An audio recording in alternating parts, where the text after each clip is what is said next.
পাপটা কাকে বলছে? পাপটা হচ্ছে সুনীতি লঙ্ঘন আর দুর্নীতিকরণ।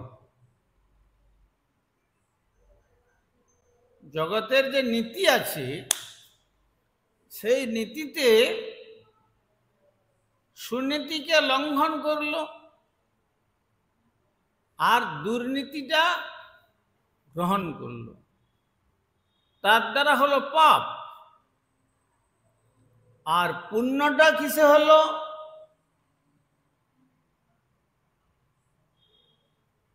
পুণ্যটা হলো দুর্নীতি লঙ্ঘন, সুনীতিকরণ। দুর্নীতি করলো না, সেটাকে বাদ দিল, এবং সুনীতি করলো, সেটার দ্বারা হলো পূর্ণ। আর সেই পুণ্যের ফলটা কোথায় যাবে? পুণ্যের ফলটা স্বর্গ পর্যন্ত পৌঁছবে।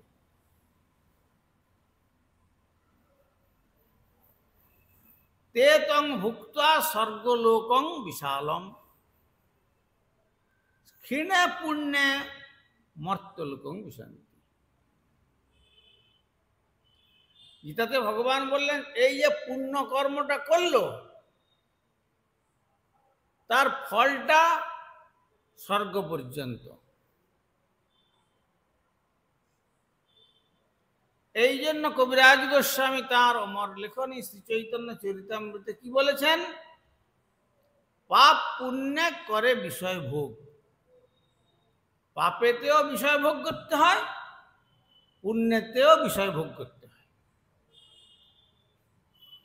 ওদি কিন্তু বললেন পুণ্য সে সুখের ধাম, না লইও তার নাম। পাপ পুণ্য দুই পরিহরি। পাপ এবং পুণ্য এই দুটোর ঊর্ধ্বে হচ্ছে সাধকের প্রারম্ভিক জীবনের প্রস্তুতি পর্ব।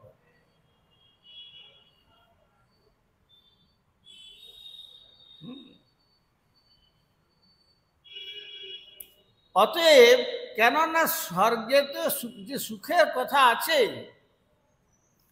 সে সুখটাও চিরন্তন নয়।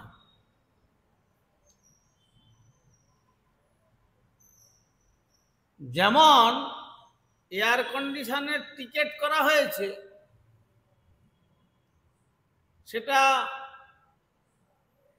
যার যতদূর ডেস্টিনেশন সেই অনুসারে সেখানে তাকে থাকতে দেবে, তারপরে তাকে নেমে যেতে হবে।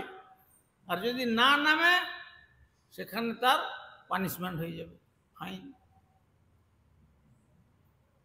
আর এখানে না নামার তো কোনো কথা নাই, এখানে প্রকৃতি ঘাড়ে ধরে নামিয়ে দেবে।